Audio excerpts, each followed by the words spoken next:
مریم نواز تو عمران خان صاحب سے شکوہ کری ہیں، لیکن کس نے ناانصافی کی تھی؟ کون تھا جو نواز شریف صاحب کو سزا دینا چاہتا تھا، سسٹم سے آؤٹ کرنا چاہتا تھا، اور اب وہ سسٹم میں واپس آ گئے ہیں؟ کیا ایسا ہی ہوا ہے؟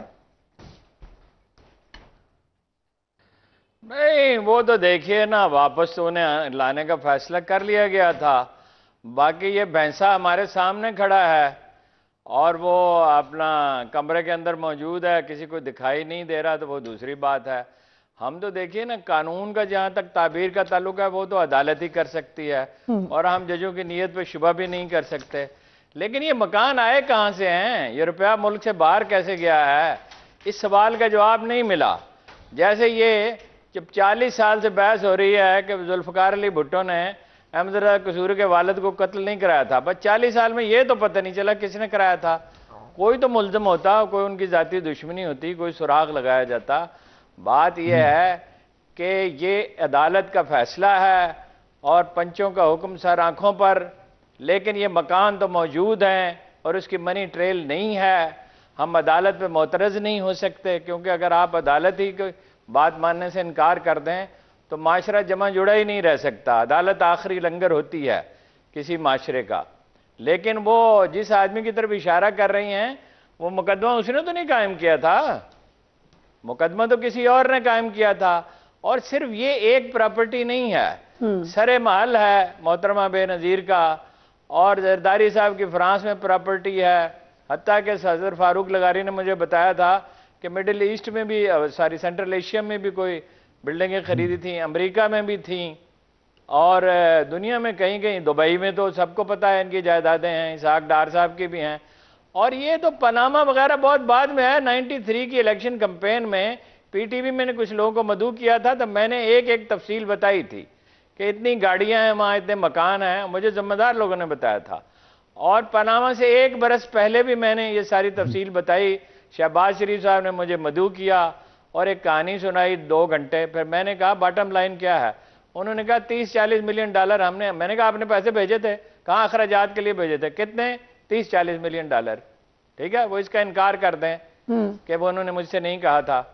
پیسے موجود ہیں، مکان موجود ہے، ان کے بھائی کی گواہی موجود ہے ایک ٹی وی انٹرویو میں کہ محترمہ مریم جو ہیں وہ اس کی بینیفیشری ہیں. اب مقدمہ ہی کوئی نہیں لڑتا، ویسے جج بھی بیچارے کیا کریں جب نیا مقدمہ ہی نہیں لڑتا. اس سے بھی بڑی بات یہ ہے کہ قوانین بدلے گئے، اور اس لیے بدلے گئے کہ لوگوں کو اپنا راستہ دیا جائے بھاگنے کا. اور آپ ایک بار پھر ہر روز ہم یہ بات دہراتے ہیں، مگر دہرانی چاہیے. اللہ کے رسول نے ارشاد کیا تھا، آخری رسول نے صلی اللہ علیہ وسلم نے، کہ جو وہ قومیں برباد ہو گئیں جو اپنے طاقتور کمزوروں کو سزا دیتی تھی اور طاقتوروں کو چھوڑ دیتی تھی. یہ ایک اعتبار سے تو یوم سیاہ ہے، اس لیے کہ خود سرکار نے اور متعلقہ اداروں نے مقدمہ ہی نہیں لڑا. ہم عدالتوں کو قصوروار نہیں ٹھہرا سکتے، لیکن ہمارے سامنے ہمالہ جتنے بڑے ناجائز دولت کے انبار پڑے ہیں اور اس کا کوئی جواز کوئی پیش نہیں کر سکتا. لیکن یہ جنگ اب گلیوں میں لڑی جائے گی، الیکشن میں یعنی سیاست میں لڑی جائے گی. شائستگی سے ویسے لڑی جانی چاہیے، پولرائزیشن پہلے ہی بہت ہے. بہرحال جو ہونا تھا وہ ہو گیا، لیکن اب قدرت اس کا فیصلہ کرے گی. ایک آخری بات یہ کہ قرآن مجید میں ارشاد یہ ہے کہ معاملات اللہ کی خدمت میں، پروردگار کی خدمت میں پیش کیے جاتے ہیں. ابھی قدرت کا فیصلہ ہونا باقی ہے. آئنسٹائن نے کہا تھا دیکھنا یہ چاہیے کہ قدرت کی منشا کیا ہے. Rest is the detail. قدرت کی منشا یہ نہیں ہے کہ یہ لوگ سرخرو ہوں. سرخرو یہ ہیں بھی نہیں. نہ زرداری سرخرو ہو سکتے ہیں، نہ گجرات کے چودھری سرخرو ہو سکتے ہیں، اور نہ شریف خاندان سرخرو ہو سکتا ہے. اندھوں کے سوا سب جانتے ہیں کہ ماجرا کیا ہے. اوکے، ہارون صاحب نے تفصیلاً بات کی. Ambassador Basit, thank you so much for being on the program. Maryam Nawaz نے یہ بھی کہا، آج ہی ساتھ یہ اعلان کر دیا کہ نواز شریف صاحب واپس آ رہے ہیں. ذرا دیکھیے. کوئی سیاسی لیڈر اس طرح سے سرخرو نہیں ہوا جس طرح سے سرخرو آج نواز شریف صاحب کو اللہ تعالیٰ نے، اور انشاءاللہ تعالیٰ اللہ تعالیٰ وہ دن بھی لائے گا. اسی طرح انشاءاللہ بہت جلد اب نواز شریف صاحب بھی واپس آئیں گے. امبیسڈر صاحب، یہ اب لگ یہ رہا ہے کہ معاملات کچھ اور تھے. ہم نے ویسے دیکھا کہ بیماری تھی، بیماری کے لیے گئے نواز شریف صاحب، لیکن اب ہم یہ کہہ سکتے ہیں کہ معاملات کہیں اور خراب تھے، وہاں پہ ٹھیک ہوئے، تو اب ایک دم سے معاملات بلیسنگز ہی بلیسنگز ہو گئی ہیں. جی ہاں، بسم اللہ الرحمن الرحیم. بہت شکریہ فریہ اپنے پروگرام میں لینے کا. کسی حد تک آپ بالکل درست فرما رہی ہیں، لیکن لگتا کچھ یہی ہے کہ، اور سچی بات تو یہ کہ ہمارا جو پورا احتساب کا نظام ہے اس میں ہی اتنی وہ it has lost its credibility in my view. Musharraf کے زمانے میں بھی بہت سے احتساب معاملات چلے، پھر ہر حکومت آتی رہی اپنے مخالفین کے خلاف کیسز بناتی رہی، اور یہ ہر حکومت نے ہی کیا ہے. تو پورا جو ہمارا احتساب کا اکاؤنٹیبلٹی کا ایک پروسیس ہے، یا اس کے حوالے سے جو ہم نے انسٹیٹیوشنز بنائے، میرے اپنے خیال میں اس کو ایک لحاظ سے اس پہ کریڈیبلٹی لوگوں کی اٹھ گئی ہے. اور ہارون صاحب بالکل ٹھیک فرما رہے ہیں کہ بعض اوقات اب ہم ہائی کورٹ نے جو فیصلہ کیا وہ سر آنکھوں پہ، اس پہ تو ہم نہیں کوئی بات کر سکتے، فیصلے پہ ہم بات کر سکتے ہیں، لیکن یہ ہے کہ جو فیصلہ اب آ گیا ہے اب اس کو ہم ویلکم ہی کر سکتے ہیں. آئیے پالیٹکس میں حصہ لیجئے، پھر عوام خود فیصلہ کرے گی کہ وہ کیا چاہتے ہیں. لیکن اب یہ نواز شریف کے حوالے سے فیصلہ نہیں ہوا. نواز شریف صاحب تو آئیں گے، ان کو تو سپریم کورٹ کے حوالے نے وہ فیصلہ انہوں نے دینا ہے، کیونکہ جو نواز شریف کا فیصلہ ہے وہ اس کا نیب کورٹ سے کوئی تعلق نہیں ہے. وہ تو اب سپریم کورٹ کا فیصلہ تھا، ان کو سزا اسی کے تحت ہوئی تھی. اب دیکھنا یہ ہے کہ سپریم کورٹ کس طرح ان معاملات کو دیکھتی ہیں. لیکن یہ بات اپنی جگہ حقیقت ہے کہ پاکستان میں جو احتساب کا نظام قائم ہونا چاہیے تھا وہ نہیں ہو سکا، اور ابھی بھی دل میں کئی ایک لحاظ سے وسوسے رہ جاتے ہیں. یہ پولیٹیکل وکٹمائزیشن ہے، اور یہ بدقسمتی یہ ہے اس سارے معاملے کی کہ ہر پولیٹیکل پارٹی جب بھی حکومت میں آئی ہے انہوں نے اپوزیشن کے ساتھ یہی کچھ کیا ہے. اس وجہ سے لوگوں کا اعتماد بھی اڑ گیا ہے، اعتبار بھی سارے سسٹم کے اندر سے اڑ گیا ہے. تو ضرورت اس امر کی ہے کہ ہمیں ایسے سسٹمز ایوالو کرنے چاہیے جس کے تحت جیسا دنیا بھر میں ہوتا ہے کہ احتساب جو جس طرح بھی ہو رہا ہے اور جو بھی کر رہا ہے کم از کم وہ کریڈیبل نظر آنا چاہیے. رائٹ. عمران اسماعیل صاحب ہمارے ساتھ موجود ہیں. عمران خان صاحب نے پہلے سال ڈار صاحب کی واپسی کو ڈیل قرار دیا تھا. لیٹس واچ ہم. پاکستان کا پیسہ فائنانس کس کے حوالے کر رہے ہیں؟ جو مفرور 5 سال سے بھاگا ہوا تھا، اب ڈیل کر کے یہاں پہنچا ہے. بلے کو بٹھاؤ گے دودھ کی حفاظت کرنے کے لیے. سازش ہے اس کو واپس لانے کی، اور واپس لائے کیسے لائے گا؟ وہ تو نااہل ہوا ہے. سازش یہ ہے کہ جی عمران خان کو بھی نااہل کروا دو، اور پھر اسے کہو کہ جی ہاں دیکھیں نا دونوں کو ہم لڑنے کی اجازت دے دیتے ہیں. میں کبھی یہ ڈیل مانوں گا نہیں. عمران اسماعیل صاحب، ڈیل ہے یا نہیں ہے یہ آپ کا تاثر ہے، مگر ایک لمبے عرصے تک جلسوں میں، پروگرامز میں، ٹاک شوز میں مسلسل آپ لوگوں نے مریم نواز کے بارے میں تاثر قائم کیا. آپ ان کا وہ سٹیٹمنٹ چلاتے رہے کہ لندن میں نہیں، پاکستان میں بھی کوئی پراپرٹی نہیں ہے. آپ ان کو بار بار کہتے رہے کہ آپ غلط ہیں. آج وہ عدالت کے حوالے سے شی از اے فری پرسن. آپ لوگوں کی نیریٹو کی ہار ہوئی ہے، کیا ہوا ہے؟ نہیں، نیریٹو کی ہار تو کیا ہوگی، نیریٹو تو ہمارا جو تھا وہ رہے گا. پھر بھی یہ مریم کا اسٹیٹمنٹ تھا، میرا نہیں تھا. اور آپ کو آواز آ رہی ہے میری؟ جی آ رہی ہے.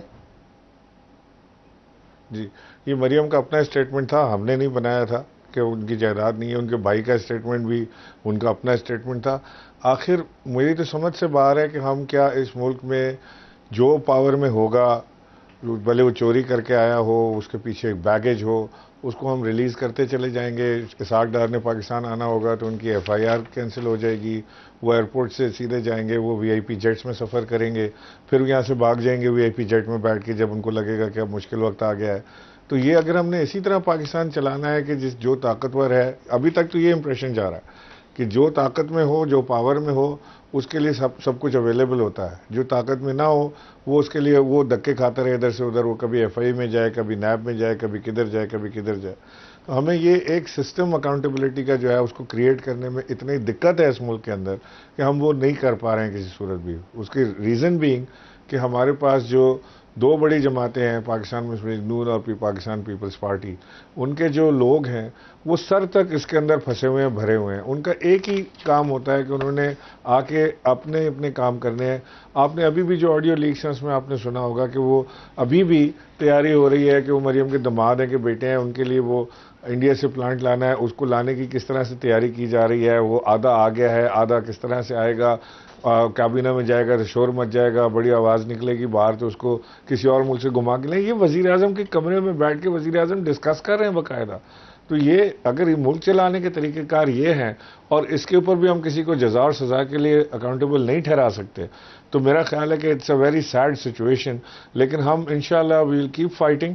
ہمیں اس کو چھوڑنا نہیں ہے. ہم نے ملک کو آخر ایسا ملک ہم نے پیچھے چھوڑ کے جانا ہے کہ جس میں ایک اکاؤنٹیبلٹی سسٹم ہو, جس میں طاقتور سے زیادہ سختی کے ساتھ بٹ عمران اسماعیل صاحب جو تھوڑی نرمی بھی برتی جائے. کہ پبلک آفس ہولڈر نہیں ہے مریم نواز, یہ تو ایسا ہی ہے. آپ لوگ بھی یہی کہا کرتے تھے ماضی میں جس وقت خان صاحب پبلک آفس ہولڈر نہیں تھے. تو یہ والا موقف تو ٹھیک ہے. دیکھیں کی پبلک ہولڈر نہیں ہے, وہ وزیر اعظم کو احکامات دیتی ہیں بیٹھ کے. She is so powerful in this government at the moment. یہ کوئی ڈھکی چھپی بات تو نہیں ہے. وہ رانا ثناءاللہ کو فون کر کے بتاتی ہیں کیا کرنا ہے, وہ وزیر اعظم کو فون کر کے بتاتی ہیں کیا کرنا ہے, وہ مفتاح اسماعیل کو فون کر کے بتاتی. پیٹرول کے پرائسز بڑھانے ہیں, رات کو بیٹھ کے کہہ رہی ہیں کہ بڑھانے ہیں, اس کو بڑھانا ہے ہم نے, اور صبح آ کے عوام میں کہہ رہی ہیں کہ میں اس فیصلے کو نہیں مانتی. 1 روپیہ بھی بڑھتا ہے تو نواز شریف کا اور مریم نواز کا دل روتا ہے. اتنی ساری چیزیں, اتنے ڈرامے. پھر ٹویٹس آپ ان کی پڑھ لیں, وہ لگتا ہے کوئی فاتح پاکستان بن گئی ہے. وہ how is she not in power? She is in absolute power at the moment in this government. Shehbaz Sharif تو بیچارہ ویسے ہی وہ ایک ڈمی قسم کے وزیر اعظم ہے. وہ کبھی اس کی سننی پڑتی ہے, کبھی اس کی سننی پڑتی ہے. سو آپ کو لگتا ہے کہ ریئل پاور مریم نواز کے پاس ہے اس وقت؟ تو یہی ہے. اس میں کیا آپ آڈیو لیکس میں سن لیں نا, دیکھیں وہ کس طرح سے وہ بات کرتی ہیں, کیسے وہ آرڈر دیتی ہیں پیٹرول کے پرائسز بڑھنے ہیں کہ نہیں بڑھنے ہیں.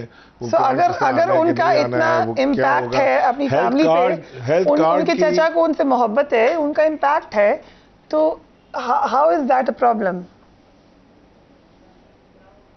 It's a problem because she is not the Prime Minister of the country. How can she tell Prime Minister کہ ہیلتھ کارڈ بند کر دیں کیونکہ عمران خان کو اس سے بڑی پذیرائی مل رہی ہے؟ Can you imagine کہ ایک غریب آدمی کا ہیلتھ کارڈ اس لیے بند کیا گیا کہ وہ عمران خان کو پذیرائی ملتی ہے, عمران خان کو دعائیں دیتا ہے اس سے. کمال ہے. ہم نے تو آگے بے نظیر کارڈ بند نہیں کیا.